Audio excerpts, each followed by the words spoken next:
this edition of Valor Media. This is episode number 72 for June 21st, 2021. I'm your host, Mark Appenzeller, and I'd like to welcome you today. I'm glad you can join me. This is an episode that I'm entitling Go the Distance.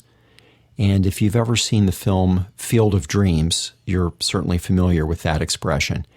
Now, Field of Dreams is one of my absolute favorite movies of all time. I love baseball, and I really love that movie. And what impacts me about that movie is that it really speaks to me on a lot of different levels. It's one of those films that the deeper you look, the more you find. I'm constantly inspired by the movie. Even though it's kind of presented almost as a fantasy, I really feel like there are a lot of spiritual truths in that movie and a lot of things that, as a Christian, I can find a lot of relative connection with in my daily life. And so I wanted to share some things with you today that movie kind of brings to mind for me. And I want to tie this into that whole idea of going the distance, what that really means. And this is an episode of Valor Media that, to me, is primarily in the realm of our Valor Excel, because I want to gear this specifically toward your business or your organization. But you could apply this on a personal level as well.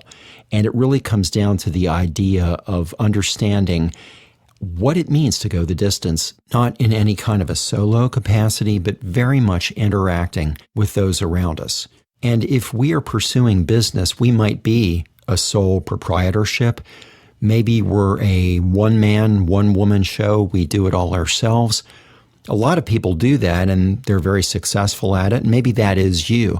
But for many of us, whether it's some sort of a pursuit that we're doing through our own initiative, or if it's part of a company, an existing entity that we have come and sought employment at, we find ourselves living out our daily work life interacting with a lot of other people. And sometimes if there's a particularly complex task that needs to be performed, that's really the only way it can get done. Some things are just logistically impossible for one person to do. And if we come together with others who have a shared purpose, a like-minded vision, that's how we can pull all of the talents and abilities and efforts to accomplish something far greater than one or two people ever could. But that doesn't always happen easily, and sometimes it doesn't happen at all. And if you've listened to any Valor Media episodes that I've hosted where I've touched on business concepts, you've probably noticed that I tend to get really impassioned about the whole idea of doing things well in a way that is clear and concise. I really don't like any kind of business experience that leaves me with a lot of unanswered questions. And I think particularly in the 2020s, we're in an era now where we need to really set ourselves apart from everybody else in the crowd. There are so many businesses, so many organizations. Every single one of them is vying for the attention of whoever's eyes fall into that particular field. And so you don't want to just be another face in the crowd. You want to do things in a way that speaks volumes about the integrity of what you have to offer. And I really think one of the most important things that you can do is show a prospective customer or client that everybody in your organization has really bought into the bigger picture of what you're all about. That doesn't happen automatically. It requires, first of all, a real vision from whoever is directing your operation, because it really is a trickle-down effect. If somebody created the company, if there's a founder, if there is somebody at the top who had an initial vision for what you were all about, if they've done their job well, they have disseminated that down through a lot of practical layers so that all the nuts and bolts that are required to bring that about are in support of that. They can never be disconnected. It can't be that somebody just has a great vision and then everybody just sort of says, well, let's try some things and see if this works. The vision has to direct how policies get crafted, and it also has to be the key influencer on the processes, the actual procedures that we carry out in our day-to-day experiences running a business. I wanted to share some things with you today that will hopefully give you insight into the real importance of that. And I'd like to share some concepts that are actually derived from Scripture, but they really apply in just a day-to-day business setting. Now, a lot of the things that we teach in our life development classes at the Valor Crisis and Training Center come from biblical principles, but we're not preaching at people. We're very much on sharing what we embrace as truth, but doing it from the perspective that you don't have to believe the same thing we believe. You don't have to be a Christian to take value from what I'm going to share with you today. These are just sound concepts that work. They happen to come from Scripture, but it's really how they play out in a business setting that proves their value and their relevance in this world of 2021. I hate to have to say it, but there have been a lot of times in the last 30 years that I've had situations with Christian businesses that didn't really impress me in the way I wish I would have been impressed. I think if an organization or a business indicates that it's operating by biblical principles, that alone should really differentiate the entire approach that they take. It isn't enough to just have Christianese sprinkled throughout your conversation. If you really embrace scriptural principles in the way you carry things out, everything you do in your business should be done decently and in order. And you should really bring about results that would not come from just some man-made approach. Scriptural basis for business practices is amazing because it's a deeper level of truth. And if you can find ways to plug these scriptural precedents into what you do, it will completely flavor what your organization is all about. And what's great is it's not something that some group of people got together, held a focus group, and cooked up. I'm not saying that focus groups are bad, and I'm not saying that groups of people in organizations can't really develop sound concepts, but things derived from scriptural truth will automatically carry a much, much deeper level of impact than anything we could ever hope to invent. In a few minutes, I'll tie this back into Field of Dreams and let you know what I'm talking about. But I wanted to share something with you that's been playing out in a personal pursuit of mine right now as I've been interacting with a business. I'm seeking them out to provide a service to me, and what I'm doing with them is fairly complex. They are actually interacting with a lot of other third parties, and so there are many, many players coming into this overall unfolding experience that I'm currently going through. I came into this particular venture not really 100% sure how it would work. I had a basic understanding, but there were a lot of little nuances I wasn't too appraised of coming in. I've had to learn things as I go. And so far, unfortunately, I haven't been having a really stellar experience with this particular company. And the biggest thing I have to fault them for is extremely poor communication. Because they're not doing everything in-house, because they are interacting with a lot of outside entities, there needs to be good communication. It would be one thing if they were having to interact with these other companies and they weren't really communicating to me what was going on. But the problem is, as I navigate through my process with their company, they're having me initiate contact with these outside entities. And in some cases, they're not really supplying me with enough background information for me to have a confidence level that my interaction with the third parties is what it needs to be. I think that's pretty poor. Now, hopefully, it will all turn out great in the end, but I already see at least 10 different things that I would do differently if I were running this company. And if at the end of my experience with them, there's some opportunity to relay that information through a customer satisfaction survey, I fully intend to do so. Not to demean them as a company, but to really hopefully give them food for thought. Hey guys, you may want to reconsider the way you're doing things. I've talked many times about the incredible importance of communication. And if you promise communication to your customer and you fail to deliver it, that really makes you look bad. They kind of have done that. Now, some of that can be a direct result of just ill-defined policies or procedures within the company, but there can also be a breakdown that occurs on a personal level. if everybody in the company hasn't really bought into the overall vision of the service they are supposed to be providing to me. In this particular instance, it is further complicated by the fact that this one company, in addition to the outside entities they work with, actually has two entirely separate divisions, one on the East Coast and one on the West Coast. And unfortunately, even though they're supposedly two halves of one company, the right hand has no idea what the left hand is doing. There's very poor correlation between the two halves of the company, and I'm never quite sure who it is I'm dealing with at any given moment. I think that alone is kind of a disheartening thing. I want a very unified experience with this one company I have gone to. And that's fine if they have different facets of their organization that handle different tasks, but that should be transparent to me as the client. I shouldn't have to remember, okay, now who am I dealing with now? Because it's a very different dynamic, a very different communication structure depending on which half of the company I happen to be interacting with today.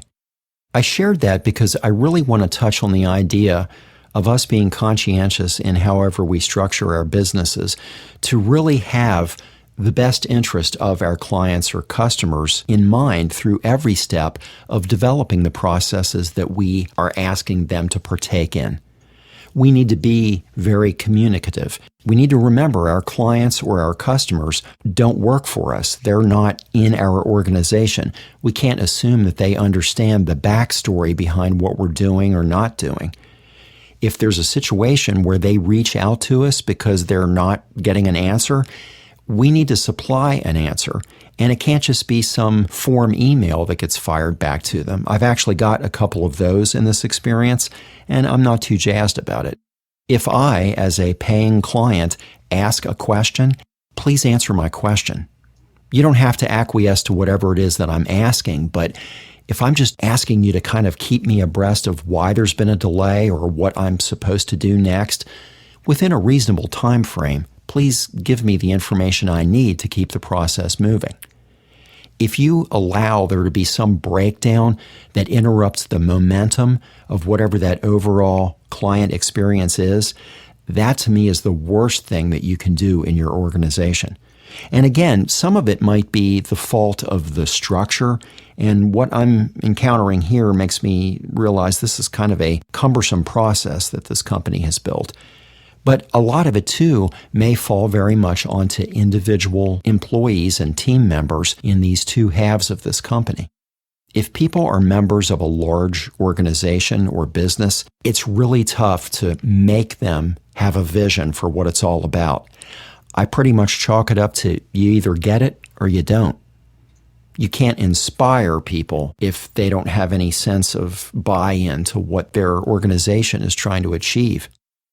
I wanted to touch on two scriptures that I think lay a great groundwork for addressing those kinds of business concerns, and then I want to talk a little bit more about Field of Dreams.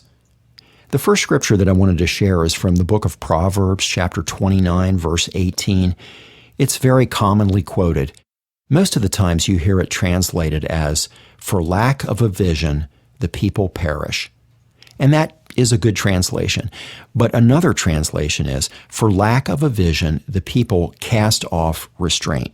I think in a business setting, the way that plays out sometimes is, if you have somebody mechanically going through their job function and they haven't really bought in to what the overall vision of that organization or business is for its clients or customers, they will cast off restraint, meaning they won't feel any sense of urgency in responding to communications from a client or customer. They won't feel a commitment to maintaining the momentum of whatever process that client or customer is walking through. And I think those are the kinds of breakdowns that really get intensified if you also don't have any kind of managerial oversight of somebody really keeping tabs on that. So the one little problem fuels the other problem, and the end result is a not stellar customer experience. Like I said, the verdict is still out on this one. I'm going to wait till I get the whole way through the process before I decide if this was good or bad. But so far, I really would have done things much differently were I in charge. Another scripture that I wanted to talk about is from the book of Ephesians, chapter 4, verses 15 and 16. This is, for me, a life verse. If I had to pick one verse out of the entire Bible that inspires me the most on a daily basis, this is the one. It's the Apostle Paul writing to the church at Ephesus, and he says, "Instead, speaking the truth in love, we will grow to become in every respect the mature body of Him who is the head, that is Christ. From Him the whole body, joined and held together by every supporting ligament, grows and builds itself up in love as each part does its work." Wow, what a verse. There's so much packed in there. You don't have to be a Christian to benefit from the truth of that in a business setting. At the Valor Crisis and Training Center, we are believers. We are a business. We are embracing Christian business principles. And so for us, it does have that spiritual connection. But even if you just embrace the idea of a body joined and held together by every supporting ligament, growing and building itself up in love as each part does its work, that has a lot of application in businesses and organizations. The whole idea of being fitly joined together seems to be a concept that a lot of organizations and businesses just flat out miss. And you wind up with this extremely disconnected, dismembered feel. There might be a couple of departments doing things really well. Maybe every department is doing things well, but there's no sense of interaction. There's no sense of one unit understanding what another unit does. And so if a client or a customer has to navigate through all of that, it's very disruptive because there's no handoff, there's no transition, there's no segue from this to that. And for the client, for the customer, it can feel like an endless array of stops and starts. And that, to me, creates a really negative client experience. Now, one of the things I love in the movie Field of Dreams is the whole idea that it centers so much on vision and the fact that different characters in the movie are catching a vision for something greater, but they're each catching it in their own way, in their own time. Now, a spoiler alert here, I'm going to mention a couple of things from Field of Dreams, but hey, the movie is 32 years old, so most people have probably seen it. But Ray Kinsella in his Iowa cornfield hears a voice telling him, if you build it, he will come. No one else hears the voice, and everybody thinks that Ray is crazy, but it resonates so deeply in his soul that he knows this is something of great significance. So he goes on an incredible journey, pursuing rather blindly this thing that spoke so deeply to him. Later in the film, Ray feels compelled to reach out to a 1960s writer named Terrence Mann, and he believes that Terrence plays a role in this great puzzle that's unfolding. And Ray feels that he is supposed to take Terrence to Fenway Park to see a Boston Red Sox game. He takes him there, and while they're sitting at Fenway, Ray looks up at the scoreboard midway through the game and sees the name Moonlight Graham flash onto it and then disappear. He looks over at Terrence, and Terrence doesn't register any kind of reaction whatsoever. So Ray assumes, well, he obviously didn't see it. Kind of deflated, he drives Terrence back to his apartment, thanks him for his time, and as he's getting ready to pull away, turning his car around in the street, he suddenly sees Terrence standing in front of him, and Terrence says to him, "Moonlight Graham." Well, Ray is kind of indignant. He says, "Well, why didn't you tell me that you saw it?" And they get into an interesting exchange. What I love about this that really speaks to me is that Ray already felt this draw. He was already being caught up in this vision. He knew Terrence was a part of that. Terrence knew, but he was resisting it. He wasn't even letting on like he saw anything. It didn't matter how much backstory Ray gave him. Initially, he dismissed Ray as just being crazy. It took Terrence catching that vision himself, seeing Moonlight Graham on that scoreboard, for him to know this guy is for real. That's something in whatever your business pursuit is that you need to try to instill in those around you. You can't force people to be inspired, but if you embody the vision of whatever your business is, whether you're the owner or you're just a team member or an employee, grab hold of the vision of what your business is all about. Live it out in the level of communication, the level of detail, the level of integrity that you exemplify in every interaction with every client or customer.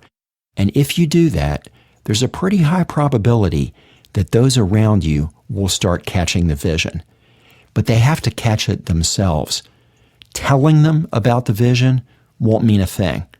Ray told Terrence about what he was pursuing, and Terrence thought he was crazy.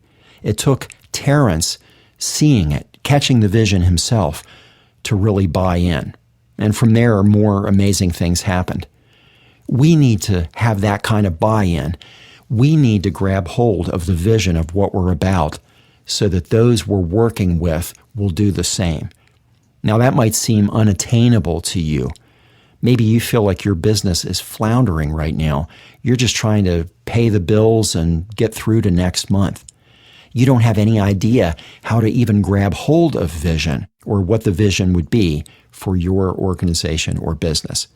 If that sounds like you, Valor Excel can help. For years, we've moved through a lot of challenges and developed a lot of creative problem solving within our own confines of the Valor Crisis and Training Center. And we're passionate about sharing that experience with others so that they can avoid some of the same pitfalls that we moved through and that they can move to a place that is truly thriving for them as a business. If you'd like to speak with someone from our team, you can reach out to us at info@valorexcel.com, and one of our team members will get back in touch with you. We can begin to ask some key questions that can hopefully give you a deeper insight into what's going on in your business. We have an amazing tool called Taking Your Organization's Temperature that can be a real wake-up call to just how healthy the structure is of what you do day to day. Please check out our website, www.valorexcel.com, and you can visit us on Facebook at Valor Excel. I also encourage you to learn more about the background and the mission of Valor Ministries on Facebook at Valor Ministries and on our website, www.thevalorcenter.org. If you have suggestions for topics that would benefit you in your business or in your personal life, please contact us at media@thevalorcenter.org. And I encourage you to subscribe to and like this podcast. We publish a new episode every Monday, and the entire purpose of Valor Media is to really help you thrive in whatever you put your hand to. If the information and the encouragement we share in this podcast benefits you, would you consider benefiting us? Would you financially assist us so that we can continue to bring you this kind of content week after week? If so, you can make your tax-deductible donation securely online by going to www.thevalorcenter.org and clicking on the Donate button. Or you can send a check or money order to Valor Ministries, 324 East Antietam Street, Suite 104, Hagerstown, Maryland, 21740. I hope that this has inspired you to really solidify the vision of what your business is all about. Reach out to us if you need assistance in clarifying that for you and figuring out tangible, realistic ways to plug that into your daily operations so that everybody on your team can grab hold of the vision in their own way and take your business to places it has never gone before. Thanks again for joining me today. Please come back next week for another installment of Valor Media. And until then, remember this: you were made to thrive.